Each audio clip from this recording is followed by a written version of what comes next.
cabin. Oh, good evening and welcome to the first Creativity Cabin Fever. We had a bit of a delay there and a bit of a lag. I am set up in Cabin Fever in my sitting room with my really important guest, Russ. So, Russ, tell us who you are, where you're from. Well, I'm Russ. I'm the bass player for The Crooked, and we are a Toronto-based band, but quite international since last year, so that's me. And this is my time delay. Yeah, so unfortunately, Skype gives us a bit of a time delay. The further you are away from me, the more the time delay seems severe. So myself and Russ are going to do our best to give each other little pauses between questions so that we can do this without annoying anyone at home. Yes, I aim to not annoy people in most of my time. It is a very good thing to aim for. I can agree with that. Anyway. So, Ross, tell us about The Crooked. I've been listening to you guys for the last few days to try get a feel for you. I'm really into the music.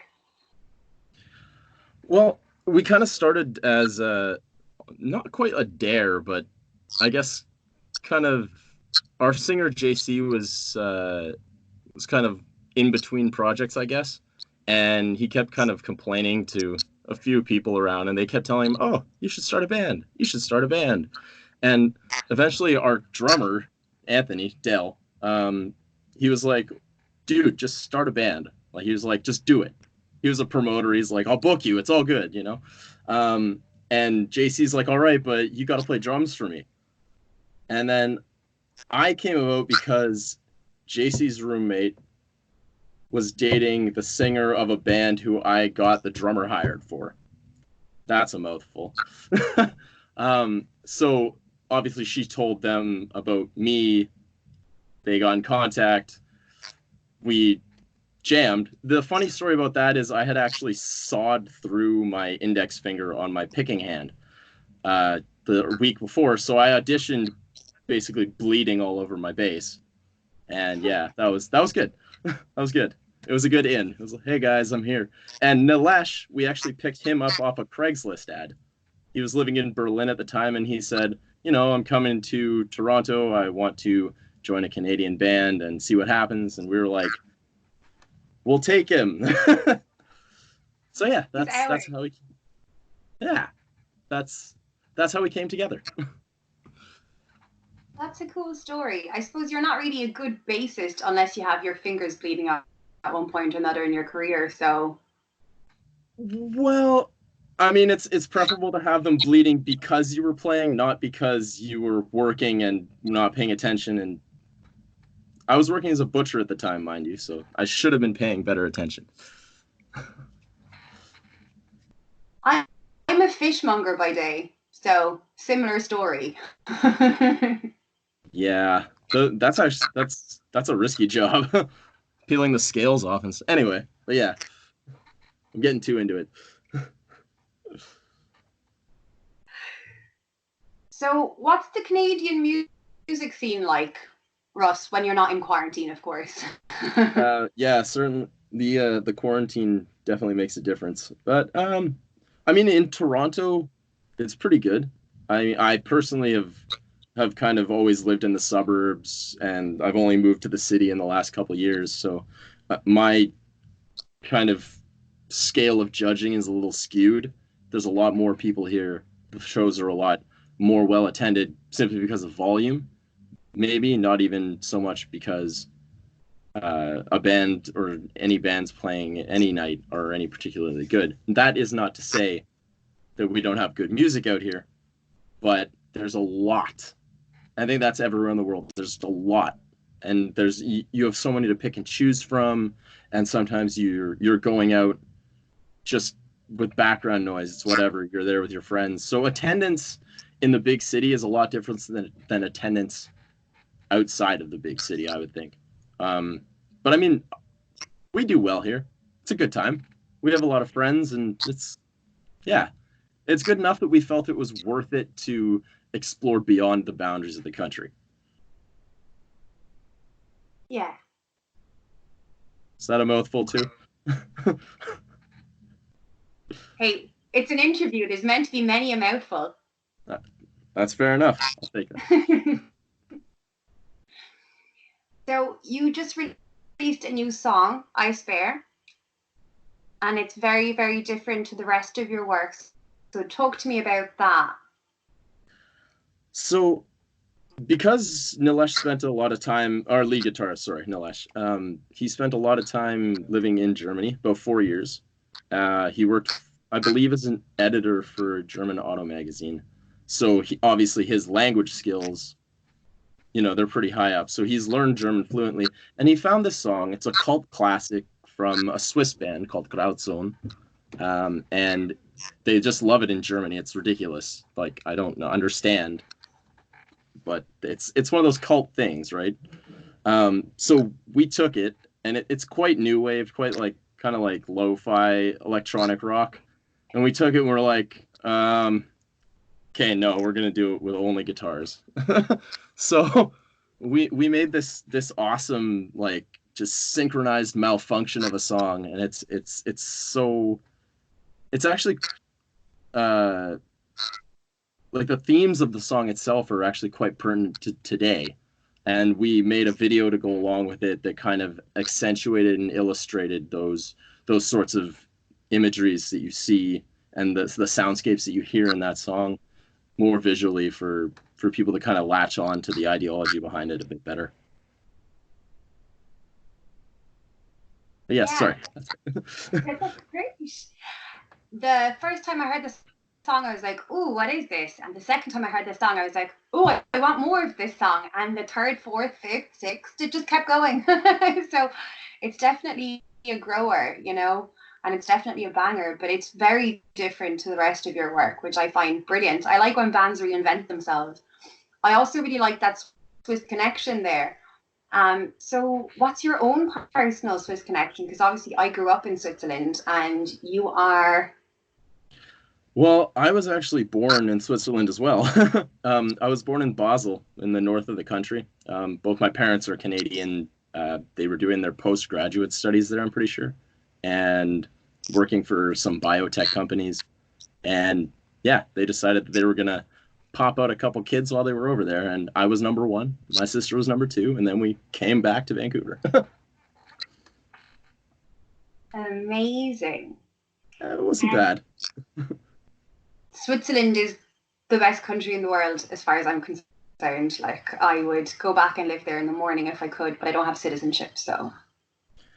Yeah, that was the big challenge for me too. I'm not even sure how they would react to me returning to the country, because I heard they have some mandatory military service, and I'm pretty damn sure I didn't do that.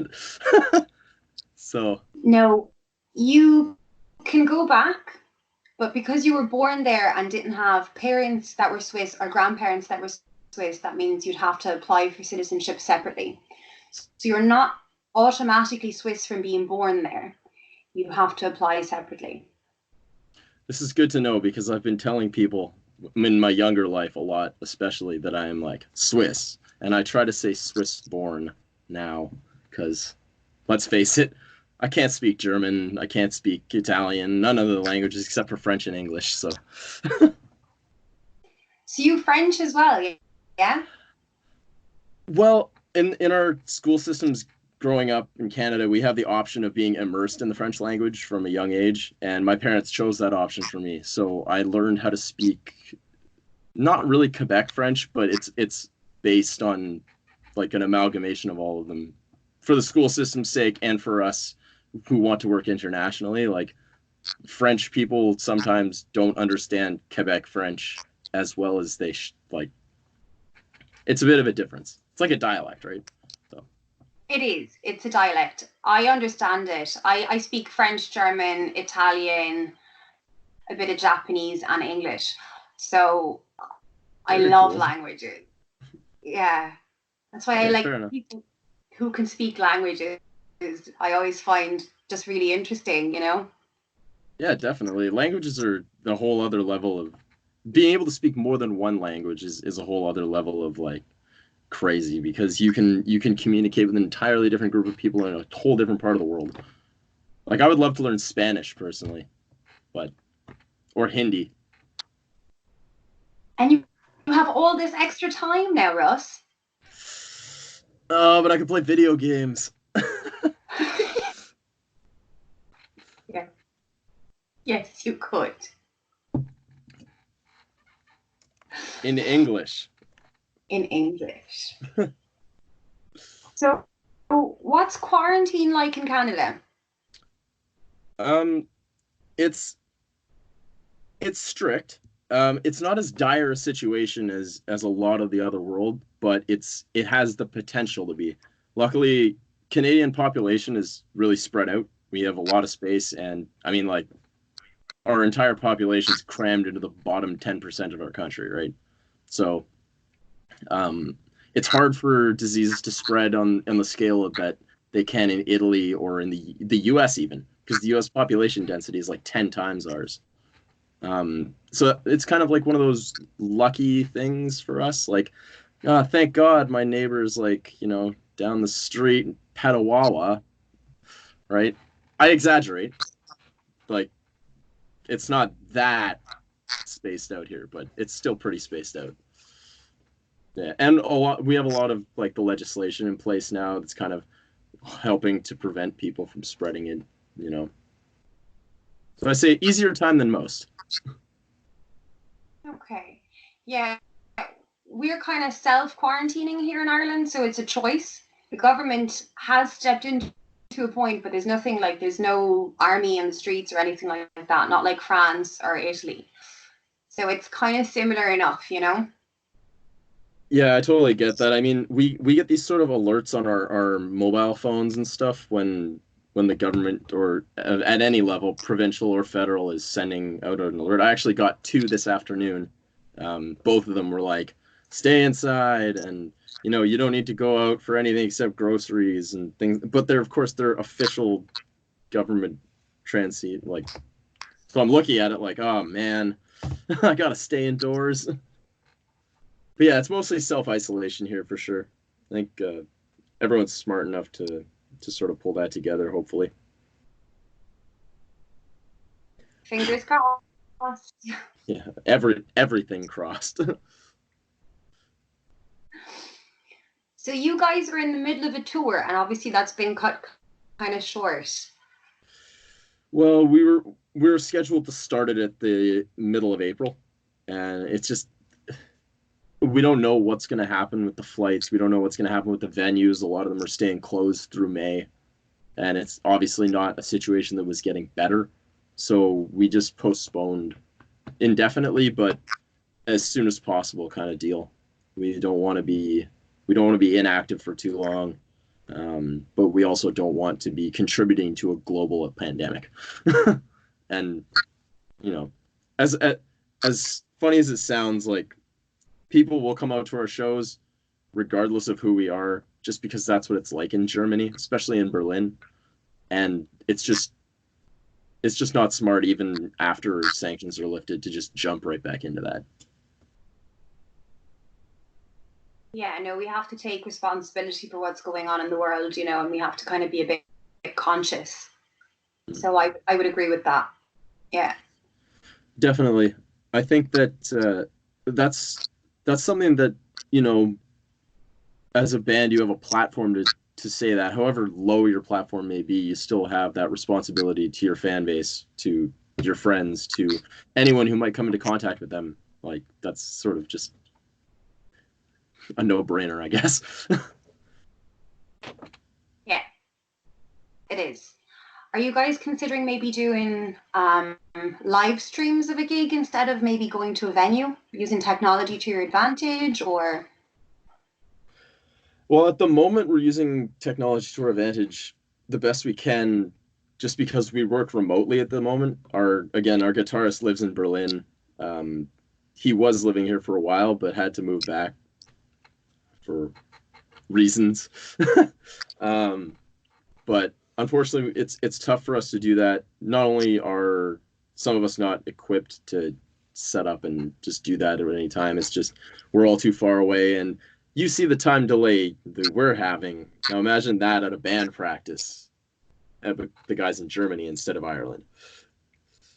that could be pretty tough. So yeah, I mean, like just more, um, just releasing stuff, keeping our content fresh. Any sort of things that the three of us who live here are going to be doing together once quarantine is lifted. I guess we'll probably kind of use that to keep things spicy.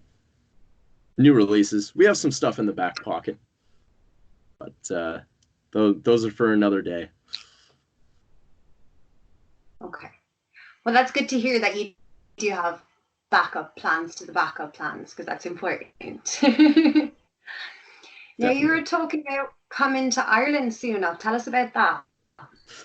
Okay, so at the moment, I'm actually seeing a girl from Longford. Name's Jasmine. And actually, I heard about Viking promotions through Eddie, whose girlfriend was living with Jasmine here in Toronto for a little while, and then she obviously moved home. So I'm actually coming back for Jasmine's sister's Jessica's wedding, and hopefully we're gonna get to explore the country because I've always wanted to come to Ireland. Oh my god, yeah. I'm especially interested to see Galway, but we'll see where the trip takes us. Beautiful. Well, if you come down these parts, I would be more than happy to have you and your girlfriend over, and you can stay in the house, you know. We'll figure things out. It sounds like a good time. Have Bring parties you and to a stuff. gig or two. Just Sounds sneak into the good. local bar and jam around. I can probably set that up, Russ. But you do not want to see me jamming. Disaster.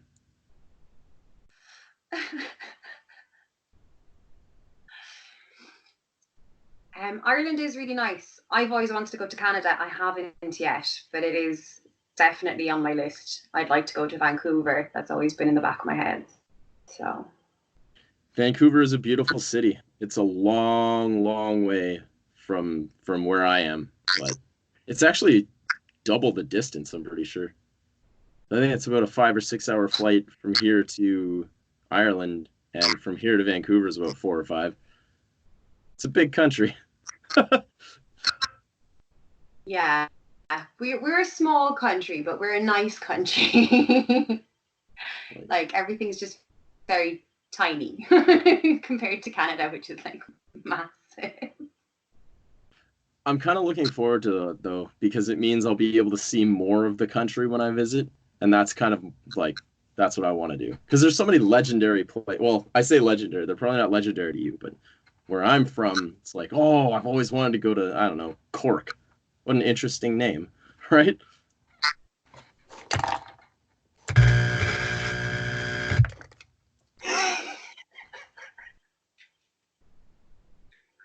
Cool. Yeah, sorry, I just go off on a tangent there. Cork is amazing. Cork is really, really nice. Waterford, where I'm from and where Viking Promotions is, it's actually the first Irish Viking settlement happened there. So it's the oldest city in Ireland. And we have loads of really cool things. Like, we were the first place in Ireland to ever have coffee. We invented the rasher, which is basically bacon. And we have this bread called the blah, which is really tasty. And you should come. I'll see you in Waterford. I'll definitely do that. It's funny that you mentioned Vikings too, because we were in Norway last summer and we had the opportunity to go check out some of their old burial sites. We didn't end up being able to, but we had the opportunity for a moment. And it's just cool being in Norway, and everything seems to be permeated by that culture. When you're in Norway, it's just everything is Vikings, Vikings, Vikings. You're like, what? They Anyhow, were kind of important, you know. definitely. If it weren't for them, they wouldn't have discovered North America. That's true. So Anyhow, the question I always sorry. no, I was gonna say anyhow. The question I always ask bands or band members is, what was the first song you fell in love with? Because I feel it's your gateway drug into the music industry. So what was the first song you remember falling in love with, Russ?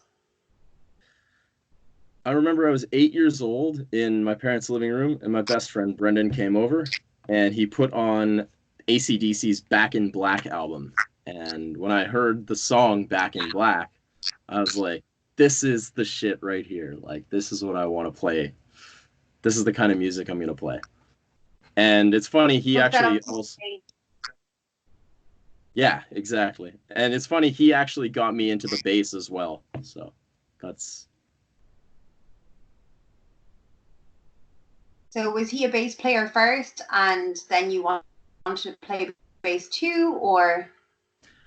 so he'd been playing bass since he was about 4, and he just kind of lost interest in it slowly. And it's actually funny, the practice amp I have is his old amp that he just lent to me one day and never took back. So I've just been holding on to it for him and practicing with it. That's deadly. I started playing bass because my mom's best friend from the Philippines had a son called Carlo, and he was a bass player. So when I used to hang out in his house and he used to teach me how to read, he would teach me how to play things like Hey Joe, because he was a huge Hendrix fan. And that was my gateway drug into the bass. That's a pretty awesome song. I don't mind that song at all. Hendrix is wicked. All on the Watchtower. Oh, love it.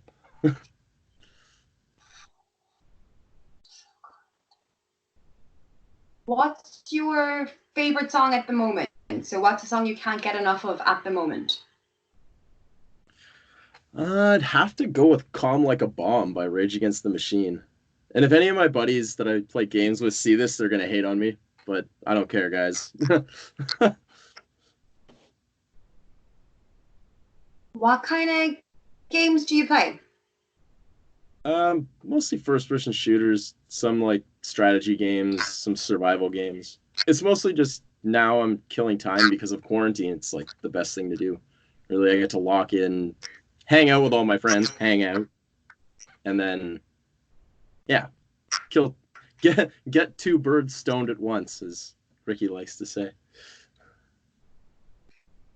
Yeah, it's reinventing socializing, but it's really handy for us music types and gamer types because we're already sort of antisocial. So we already Yes, have the tools. yeah, We're most absolutely. giant nerds, you know, so I definitely fall into the giant nerd category, that's for sure. People would never guess it, and then they're like, "Wow, Russ." I'm like, "Yeah, what?"